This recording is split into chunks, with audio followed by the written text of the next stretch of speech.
tega amatwi ikiganiro ibanga ry'ubugingo buhoraho, maze umenye icyo Imana yagukoreye kugira ngo ubashe kubona ubugingo buhoraho.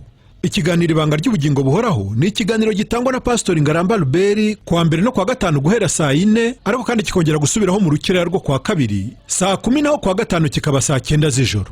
Mbese waba uzi ibanga ry'ubugingo buhoraho? Ni Kristo Yesu muri wowe, wowe niwe byiringiro by'ubwiza. Niba ufashijwe n'iki kiganiro rero, ndagusaba ngo ntubyihererane, ahubwo kora kuri mugenzi wawe umubwire nawe ashyire ku murongo w'105 n'igice kimwe, Amazing Grace Christian Radio cyangwa se radio ubuntu butangaje. Washaka kugira icyo ubaza ugatelefona kuri 0788537213 cyangwa kuri 0722537213 cyangwa se nanone kuri 0738537213. Uramutse ushatse ibitabo bivuga ku ibanga ry'ubugingo buhoraho ndetse no ku buhanuzi bwa Daniel n'ibyahishuriwe Yohana, wabariza kuri library nkuru nziza cyangwa library Karitasi, ndetse n'iremera kuri gare ku muryango wa 9, aho basha kwibonera n'ibindi bitabo bitandukanye harimo za Bibiliya n'ibitabo by'indirimbo, matera n'ibindi bintu bitandukanye, maze ukabaza igitabo cy'ibanga ry'ubugingo buhoraho cyangwa se ibyahishuwe ndetse na Daniel. Ibyo wabibona no kuri library ya ADPR hariya mu Gakinjiro. Ubuntu bw'Imana bubane nawe, wumva ikiganiro ibanga ry'ubugingo buhoraho.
Reka twongere tugushime Data mu ijuru, tugushimire neza yawe, tugushimire kurinda kwawe kwiza, wowe turinda ijoro n'amanywa, ukatugirira neza, ukaduha umwanya nk'uyu nguyu wo gusangira ibyo kurya by'umwuka, abari kure n'abari hafi bose tukaba tugushima ku mwanya mwiza uba watugeneye.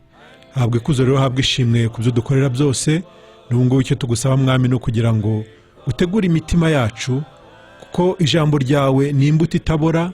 Mwami Imana, nudutegurira imitima ikamera nk'ubutaka bwiza burumbuka, nta kabuza yuko ijambo ryawe rizera imbuto mu mitima yacu, rikabyara kwizera kuduhesha agakiza, aribwo bugingo bw'iteka. Ushimwe rero ku byo ugiye kudukorera, dutangira turangiza icyubahiro, ikuzo n'ishimwe bikomeze bibe byawe, mu izina rya Yesu Kristo umwami wacu, amen.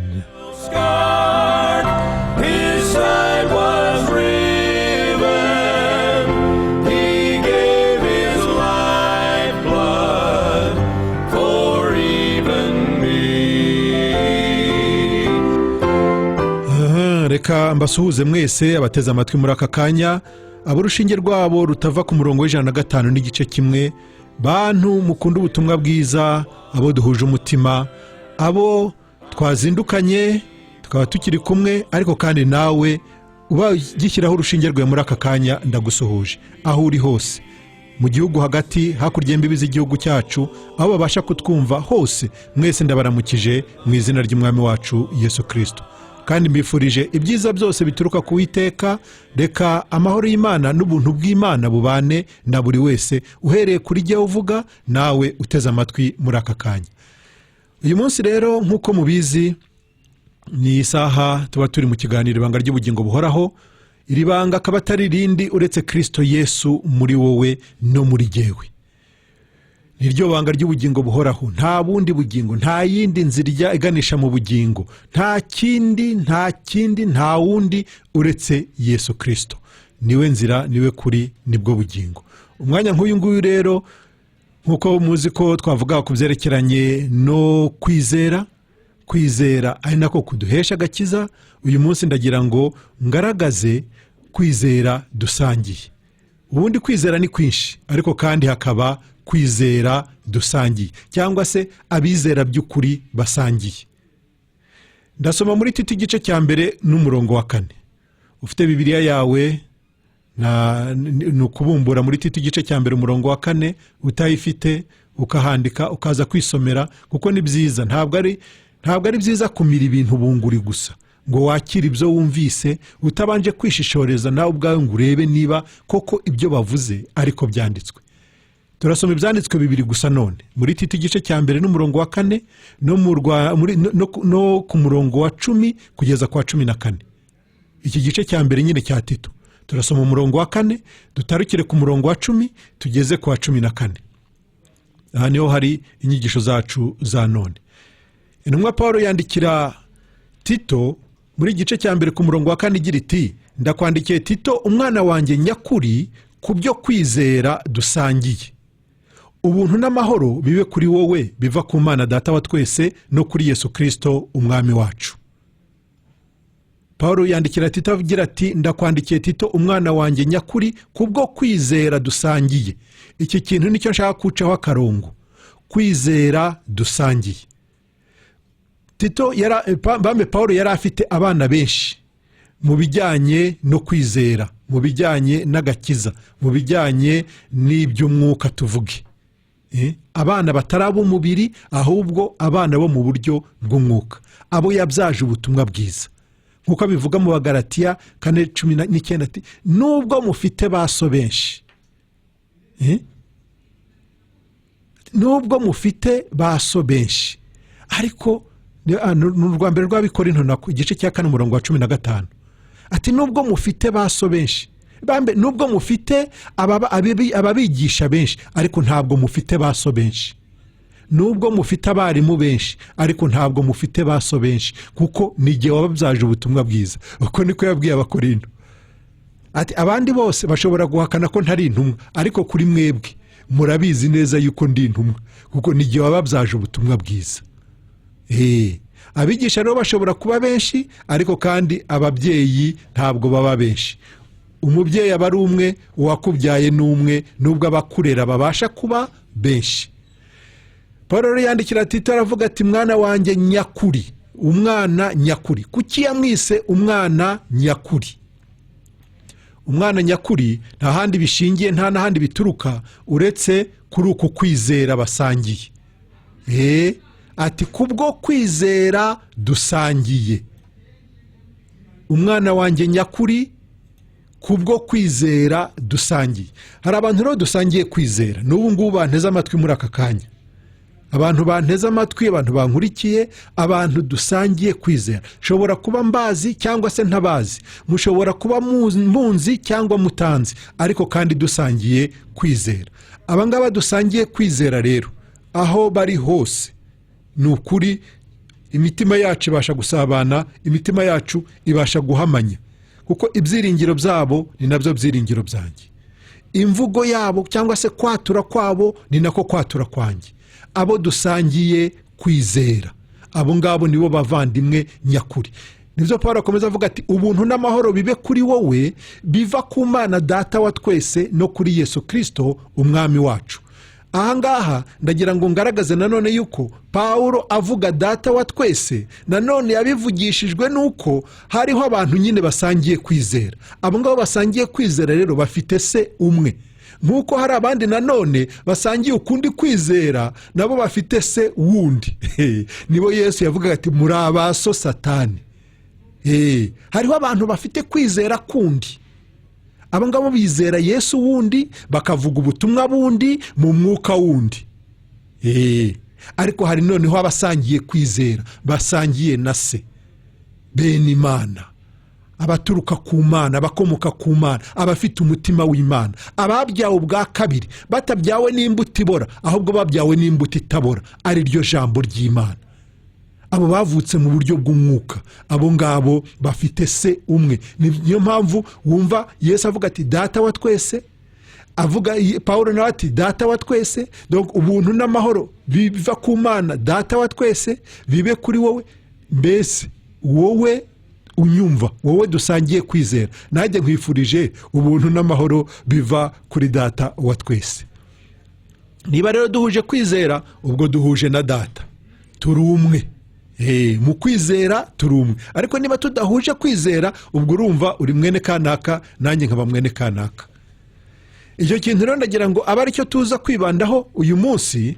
Ariko mbere yuko dukomeza, reka tubanze dusome n'iki cyo ku murongo wa 10 tugeze kwa 14.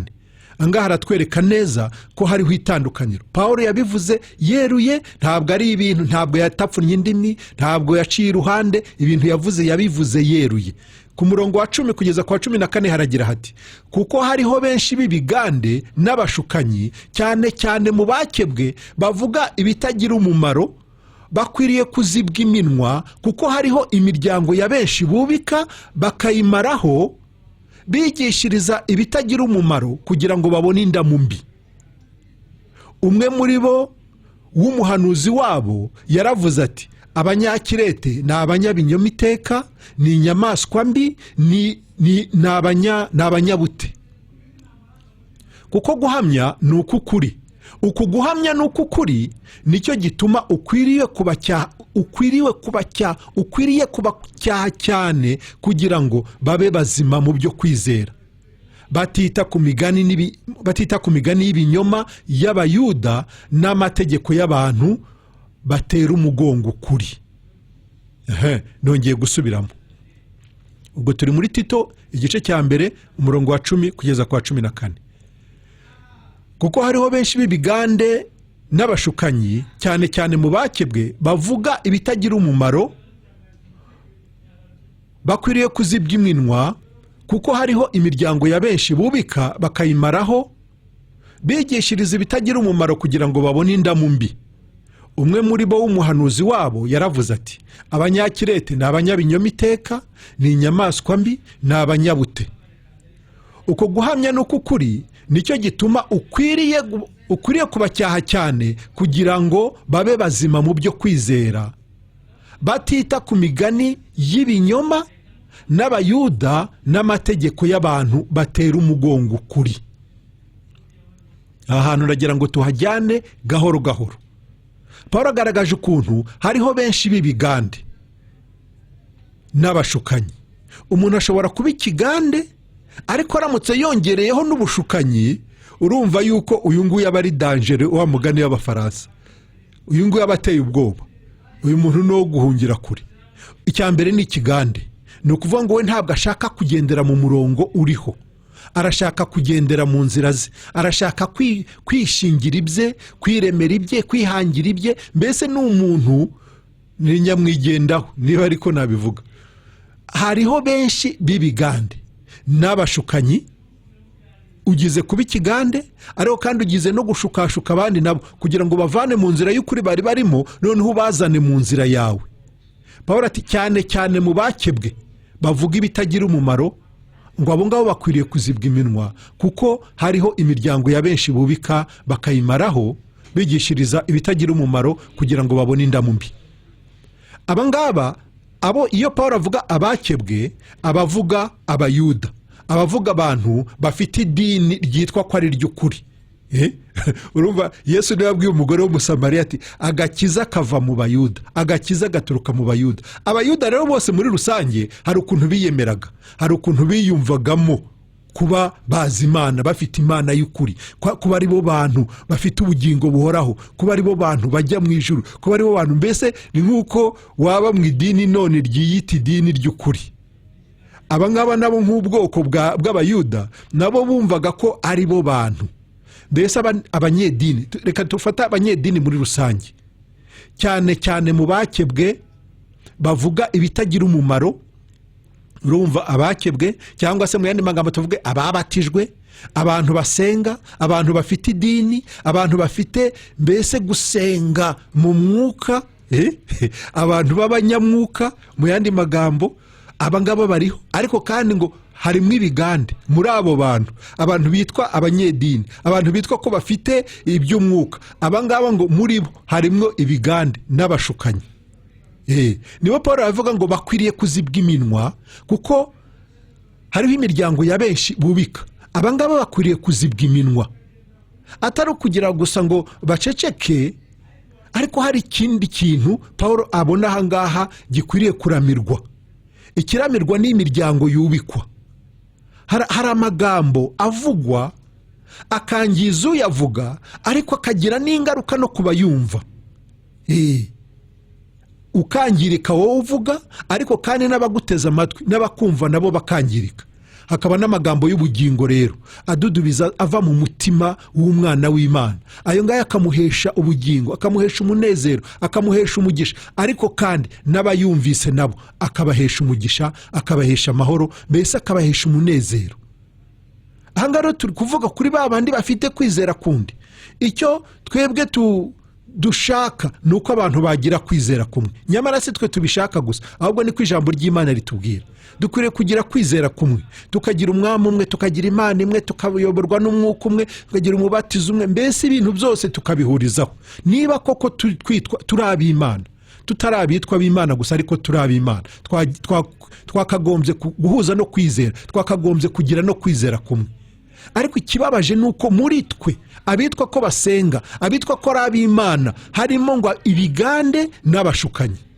Uri ikigande, wagandiye umwuka w'Imana, wanze kuyoborwa n'Imana, ariko noneho urashaka no gukururira abandi muri iyo nzira yawe, ubagandisha nabo, ubangisha inzira y'agakiza, ubangisha iby'Imana. Hari umuntu rwose nzi wavugaga ibya Yesu, agavuga ubutumwa, akagira ati yari afite imyizerere mbese ya gikristo, ariko ubu ngubu yavuga ibya Yesu wagira ngo Yesu ni umushyitsi, n'undi muntu atigeze anamenya, ni umunyamahanga, ni umuntu mbese utamukoraho, utamufasheho. Mbese iki rero ni ikibazo gikomeye.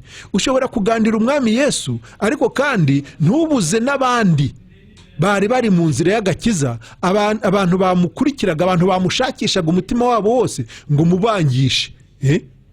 Uyu nguyu ni ikigande, ariko kandi ni n'umushukanyi.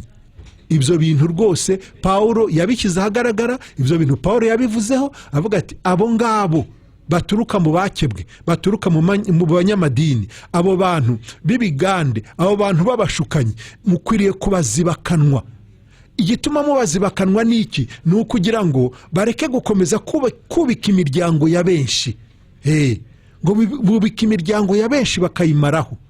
Ni ukuri hari inyigisho, nk'uko mwene data Jean Marie yigeze kuvuga, atelefona kuri radiyo, avuga ati umuhanuzi w'ibinyoma aho kugira ngo avuke cyangwa se yaduke, ati birutwa nuko havuka ucura intwaro za kirimbuzi, hakavuka ikihebe runaka, Bin Laden bashaka bakaba igihumbi. Abo ngabo ntaho bahuriye n'umuhanuzi umwe w'ibinyoma, kuko kurimbura, Bin Laden ashobora kwica umubiri, ariko kandi ntashobora kurimbura ubugingo bw'umwana w'Imana. Nyamara hari abashukanyi, hari abantu b'abahanuzi b'ibinyoma. Mbese umuhanuzi umwe w'ibinyoma ashobora gukongeza imyizerere yindi, akayizana mu miryango myinshi, imiryango myinshi ikubama, imiryango myinshi ikarimbuka. Si ugupfa k'umubiri gusa, kuko twese gupfa tuzapfa, ariko kandi hariho ikintu cyitwa kurimbuka. Uko kukaba ari ukurimbuka kwiteka. Nta kindi rero gituma abantu barimbuka uretse kwizera ibinyoma, kwanga ukuri abantu bakizera ibinyoma. Ariko si uko kuri bazagukura he igihe icyo bumva ari ubuhanuzi bw'ibinyoma? Paulo ati bakwiriye kuzibwa iminwa, kuko hariho imiryango ya benshi bubika bakayimaraho, bigishiriza ibitagira umumaro kugira ngo babone indamu mbi. Ibi bintu binyibukije ikintu kimwe. Hari mushiki wacu umwe wanterefonnye ejo bundi, ampa ubuhamya, ambwira ukuntu yahuye n'abatekamutwe. Yari yagize ubwoba, byari byamuyobera, aravuga ati pasiteri ndagira ngo umfashe, mbigenze nte? ambwira ukuntu yahuye n'umuntu amwibarisha umuntu runaka. Uwo mushiki wacu aramubwira ati uwo muntu ntawe nzi. Nuko noneho mushiki wacu arigendera, ngo undi yashakaga gusa naho amubaza byinshi, ariko mushiki wacu arigendera. Ngo akigenda hirya haturuka undi aza nk'iyagatera, araza anyura kuri uwo mushiki wacu. Noneho ngo ageze kuri wa mugabo ngo batangira kuganira. Noneho baganiriye ngo aramubwira ati none se wowe bite byawe ko nabonye ko wazindutse utongana na nyoko kandi mwapfaga ibi n'ibi, kandi ukaba ufite n'ikindi sinzi ikindi kibazo yamubwiye n'iki. Ngo uwo muntu aravuga ati niko ibyo bintu bimenye ati ni ukuri, ati ibyo bintu byabaye n'iki. Nuko ati nyamara nuriya mushiki wacu nawe nubwo atashatse kumvugisha, ariko kandi hari icyo Imana yari yamunyeretseho. Ati hariho bagenzi be babiri bamugendaho, ati bashobora kumugirira nabi, ati mu minsi iri imbere bashobora kumuhitana. Nuko wa undi ngo agaruka yiruka, ngo arazabwira uwo mushiki wacu ati niko urabizi uriya mugabo uramuzi muhuye? Ati reka da. Ati uzi ko ambwiye ibyanjye neza neza ukuntu nagize, ati kandi nawe hari ubutumwa ngo yaragufitiye nubwo wamuteye umugongo ngo ukagira. Uwo mushiki wacu nawe ngo asubira inyuma, baragenda bombi baramusanga. Ngo bahageze noneho ngo bagenda mu nzira basubireyo bamusanga, ngo uwo nguwo aramubwira ati noneho reka tugende, jewe kabisa yambwiye ibyanjye, yewe ndamuhana 500, ndamuhana 500 yo kumushimira kuko niyo mafaranga mfite. Ariko ati nitugerayo ati ndavuga kuri mushiki wanjye. Ati ndavuga kuri mushiki wanjye, ati kugira ngo mbese nse n'umugusabira imbabazi kuko wari wamusuzuguye, noneho abone uburyo akubwira ibyawe neza. Basubiyeyo baragiye, ngo bakigerayo bakimugeraho ngo atangira kubwira wa mugabo nyine bari kumwe, umwe wagiye kugarura wa mushiki wacu. Bamubwira ati niko wowe uvuga ko 500 giye bakubwiye yuko impano yanjye icuruzwa, impano y'Imana iragurishwa, ayo 500 yawe uyampa kubera iki? Ese ubundi iyo mitwe mwaje mucura mu nzira yo kuvuga ngo uravuga ko ari mushiki wawe, ubundi wowe ni mushiki wawe? Ngo undi ajya hasi ati noneho ati mbabarira rwose, mbabara ati niko ko ibyo twabivuze, ati ni ukuri. Wa mushiki wacu noneho ubwo wabura mutaha aravuga ati uyu muntu ndamwemeye kabisa, ni umuhanuzi w'ukuri, n'ibyo twavugiye mu nzira tuza abasha kubitahura. Ngo agira ubwoba, agira ati noneho ngo uwo muntu nyine ngo abwira mushiki wacu ngo niko ngo ko mbona amafaranga yawe abitse ukubiri, ngo nukubera iyihe mpamvu? Kumbi mushiki wacu ngo yari yifitiye igiceri cya 50 gusa mu gasakoshi, nta mafaranga yari afite. Nuko ndatese tiko mfite igiceri cya 50 gusa ahangaha, ati ibyo ngibyo umbwira ni ibiki? Ati none se ati nta yandi ufite kuri konti? Ati none se ntukora umurimo uyu n'uyu? Ndati ariko ntabwo nta kazi mfite muri iyi minsi. Ati ariko ati nibyo wigiye, ati nubwo nta kazi ufite muri iyi minsi. Ati nuko rero ati ubwo nyine ayo mafaranga yarubitse kubiri nari kuri konti nayo ufite ahangaha. Umushiki wacu akomeza kumva ko yemejwe mbese n'ibyo uwo muntu ari kumubwira. Nuko baramubwira ati nuko rero hari hasigaye iminsi mike ayo mafaranga ufite kuri konti akaba ariyo bazagushyingurisha. Ati none genda na mugenzi wawe uyu nguyu kandi nawe nuko nguko. Ati mugende mushaka ibiceri 300, ati mujye mu rusengero ubwo muzaba muri materaniro muzatange amaturo. Ati ubundi nitwongera guhura ati muzanshimira ko nabahanuriye cyangwa se ko nagize nababwiye nyine imigambi mibisha ibariho. Nuko abo bantu ngo baragenda, uwo muntu nawe aragenda. Noneho uwo mushiki wacu atahwa n'ubwoba, avuga ati niko aba bantu bangendaho ngo nabaturanyi. Ngo yaramubwiye ngo hari abaturanyi be babiri ngo b'abadamu ngo bashaka kumugirira nabi n'iki, ngo nabo bamuteraniye mikoshi yose kuba adafite akazi n'iki, ngo nabo bamushakira mbese ibintu, urumve ibintu bamuteza. Rero umushiki wacu anderefone nyine yumva ndaseka uko abibwira giye ngaseka. Nose pastor ko mubwira ibintu bimbabaje binteye ubwoba wagaseka n'ukubera iki? Nabwo ndigere ikinsetsa nuko narangije kumva neza aho ibyo bintu byerekeza, nahumvise neza. Ni wowe rero ushobora kuba utamenyereye abo bantu b'abateka mutwe, uwo muntu waje kukugarura n'uwo nguwo waguhanuriye ni bamwe, ni abatekamitwe. Buriya yagucungiraga hafi uwo muntu bari kumwe, agucungira hafi, ni ibintu bapanze bagira ngo bakurye udufaranga, ariko wagize amahirwe kuko nta mafaranga wari ufite, ahubwo bumvise nyine ko ari kuri konte, bumva ko ayo ufite ari igiceri cya 50 gusa, baravuga bati wapi, uyu nguyu ntacyo turi bumukureho. Niyo mpamvu wumvise babinyuza aho ngaho bisa n'ibigarukiye aho ngaho.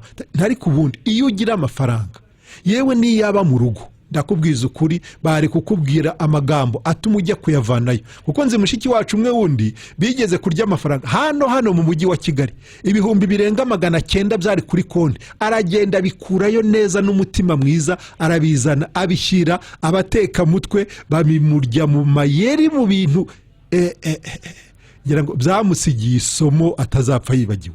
Yabuhahamuka rwose, yari guhamuka kuko nitwe dufaranga yari afite imbere n'inyuma, kandi yari yifitiye umushinga rwose. Urumva ko byarangiriye aho ngaho.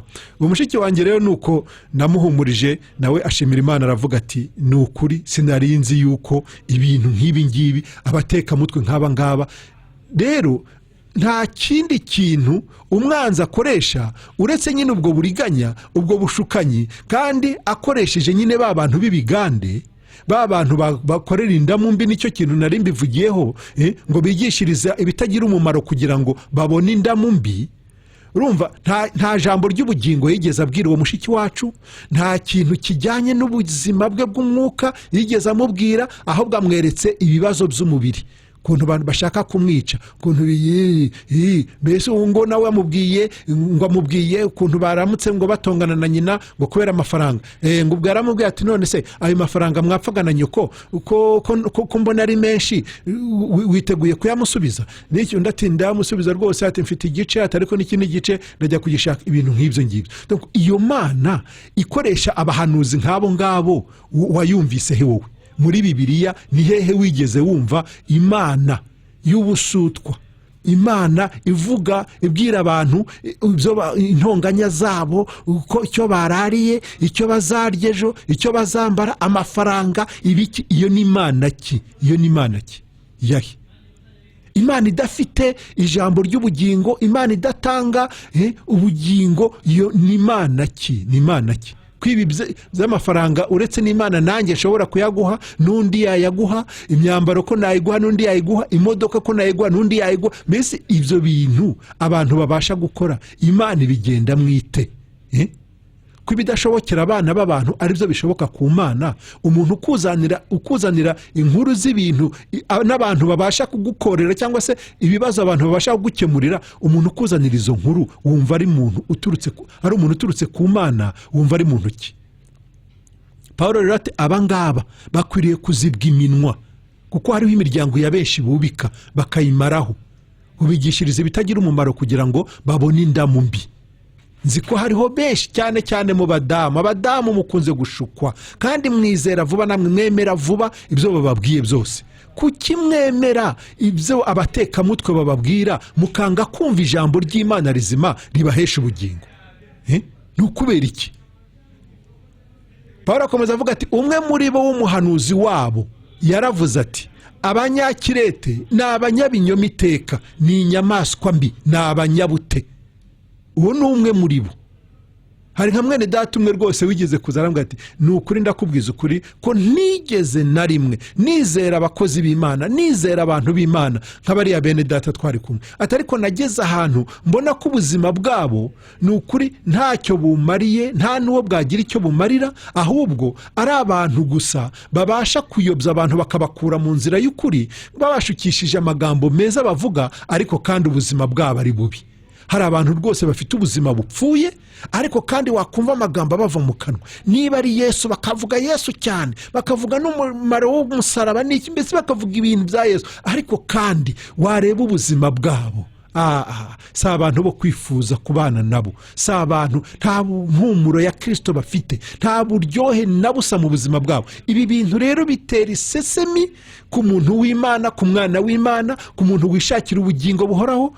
Hari mwene data umwe watangaga ubuhamya mu gitondo avuga ati Imana yangiriye neza, ubuntu bwayo burankurura bunzana mu gakiza, ariko kandi hari aho najyaga kumva ubutumwa mfite inyota n'inzara, nahagizwa n'inyota yo kumva n'inzara yo kumva ijambo ry'Imana, atariko nagera ahantu nkumva neza neza ntacyo bakoze ku nyota yanjye, ntacyo bakoze ku nzara yanjye, ati ngasa n'umuntu wishwe n'inzara ariko kandi washyikiye mu rugo rushonje.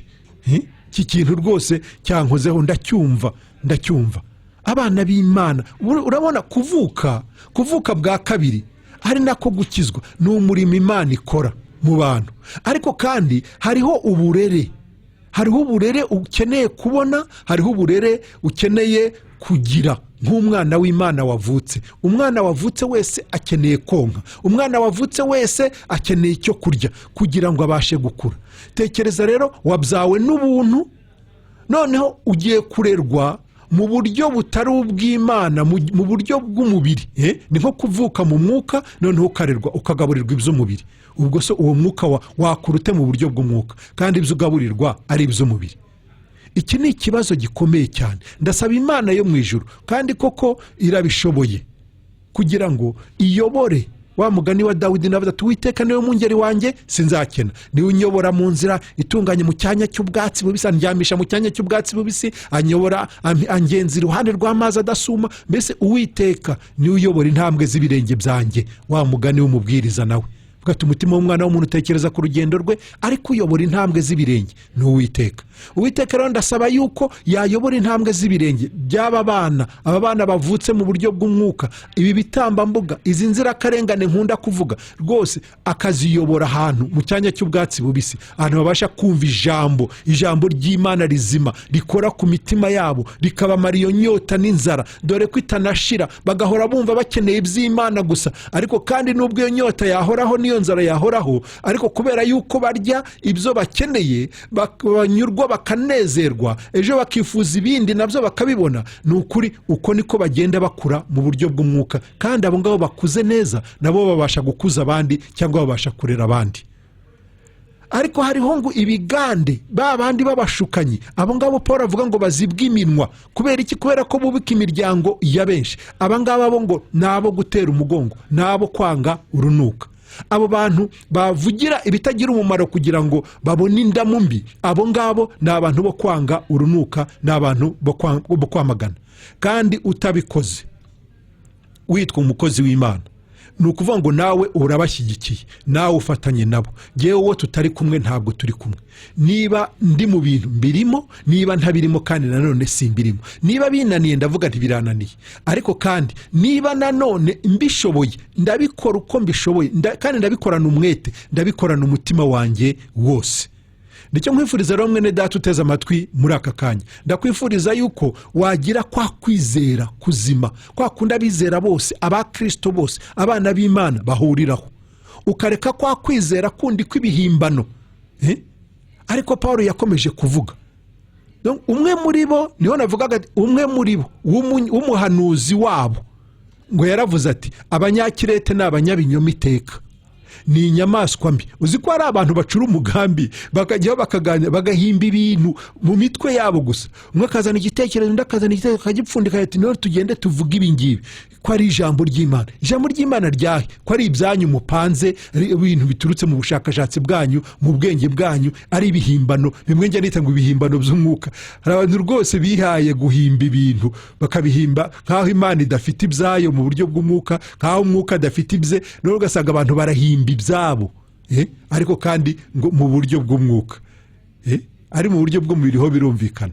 Ibyo turabikeneye, kabisa dukeneye abahanzi bahanga udushya, bagakora ubukorikori, bagakora mbese ibintu bijyanye n'iterambere n'iki, abo turabakeneye. Ariko mu mwuka nta mpamvu zo guhimba. Iby'Imana birahari, biratomoye, wa mugani w'Abarundi, birasobanutse, nta mpamvu yo guhimbahimba. Nta bihimbano by'umwuka, ni ukugendera mu mwuka, ni ukuyoborwa n'umwuka, ni ukuvuga icyo umwuka avuga cyangwa se ashaka, ni ukuvuga icyo umwuka ahishuye akweretse, kujyaho umwuka kuyoboye. Mbese ni uko kubaho uyoborwa n'umwuka gusa. Rero Paulo ajya kurangiza aravuga ati uko guhamya ni ukukuri, nicyo gituma ukwiriye kubacyaha cyane kugira ngo babe bazima mu byo kwizera. Hari abantu rwose bakwiriye gucyahwa, ariko kandi ucyahwa agahinduka akaba muzima, uyu ntako asa. Nyamara hariho abo ushobora gucyaha bakakugwa nabi, hari abo ushobora gucyaha ugasa n'uri mbese gutakaza umwanya wawe, hari abo ushobora gucyaha bigasa no kusuka amazi ku rutare. Mbese gucyaha ibi nabyo bisaba ko byava mu buyobozi bw'umwuka, byava mu ijambo ry'Imana ryuzuye ubugwaneza, dore ko ijambo ry'Imana ari nako kuri. Aba bantu bayobejwe, abayobejwe bo bashobora kumva bakagaruka, ariko aba bantu b'ibigande kandi babashukanye kugira ngo uzabacyahe, aba bantu bagaruke mu nzira y'ukuri. Ni umurimo w'umwuka wera, ntabwo ari umurimo wanjye n'uwawe. Ariko Pawulo ati kuguhamya ni ukuri, nicyo gituma ukwiriye kubacyaha cyane kugira ngo babe bazima mu byo kwizera, batita ku migani y'ibinyoma y'abayuda n'amategeko y'abantu batera umugongo ukuri. Hari abantu rwose bitwa ngo ni abanyedini, aribo Pawulo agereranya n'abayuda. Hakaba abantu b'abanyamategeko, Pawulo avuga ko aba bantu ngo bateye umugongo ukuri.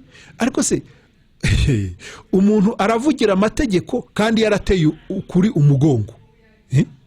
Amategeko y'Imana ari mu kanwa kawe. Nibyo Imana ivuga muri Zaburi ya 50, ariko se wowe amategeko yanjye uyavugira iki? Wowe muntu ufite uburiganya muri wowe, ubona umujura mukaba murafatanije, ubona umusambanyi mukaba murafatanije, mbese uvugira iki amagambo yanjye? Uvugira iki amagambo yanjye?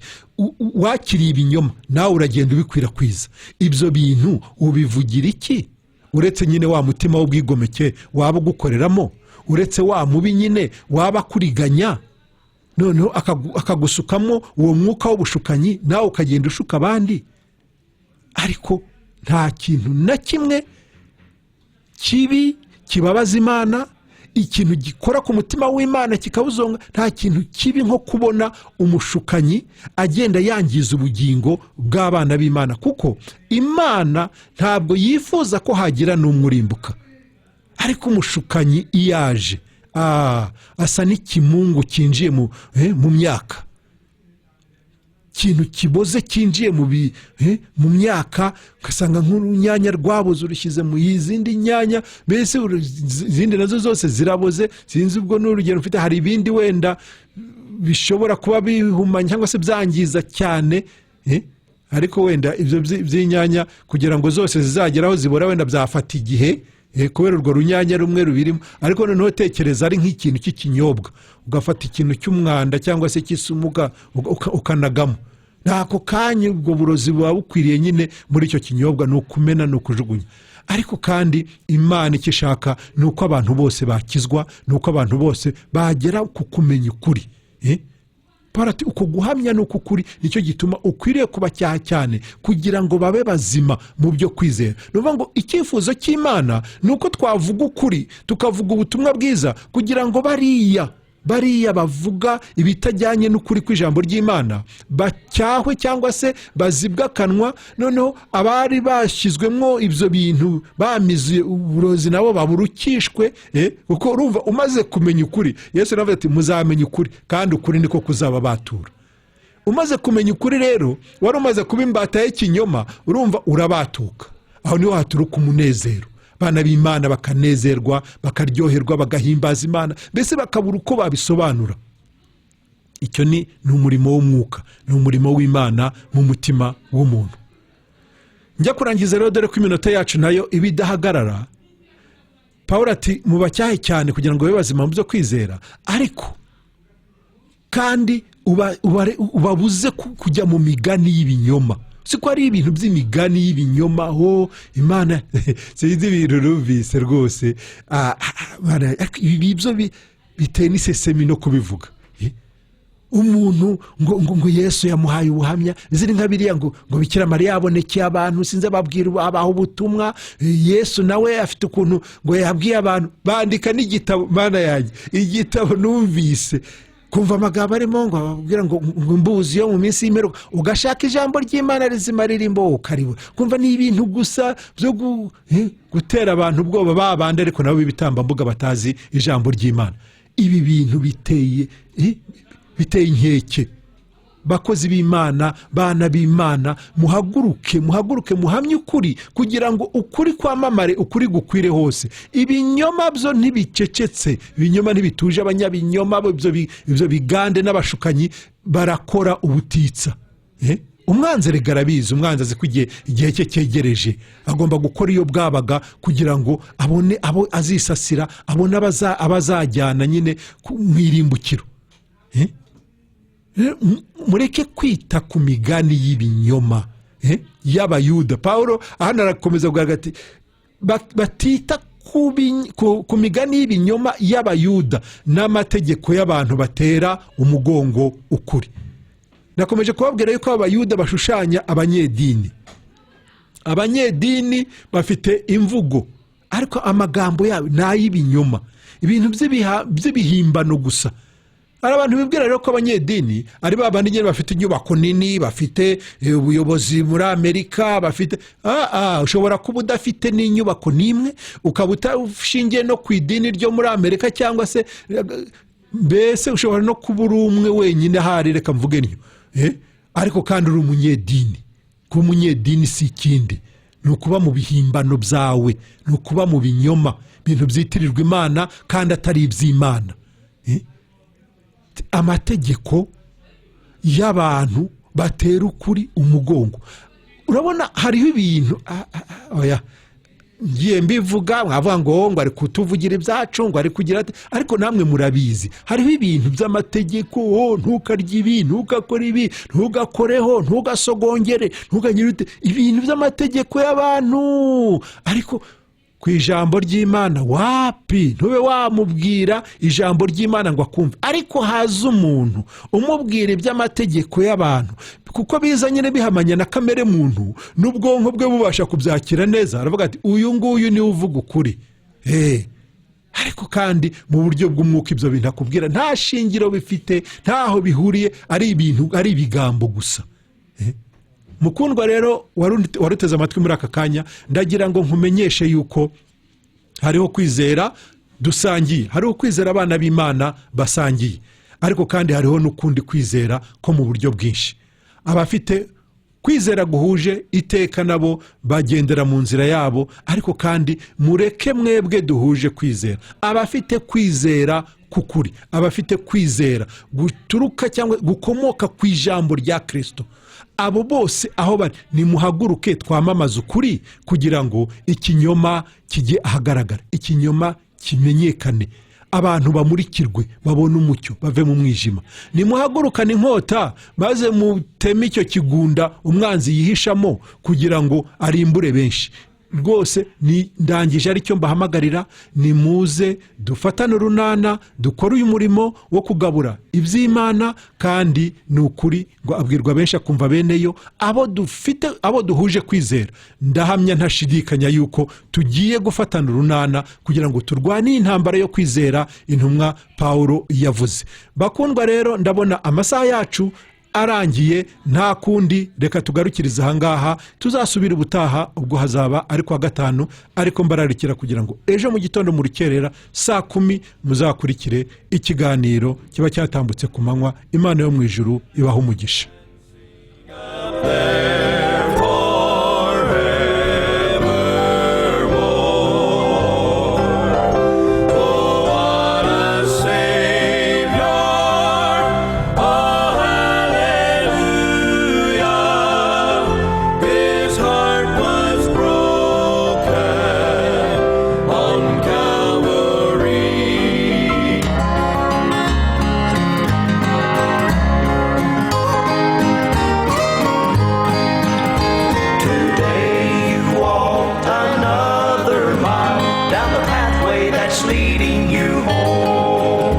Tega amatwi ikiganiro ibanga ry'ubugingo buhoraho, maze umenye icyo Imana yagukoreye kugira ngo ubashe kubona ubugingo buhoraho.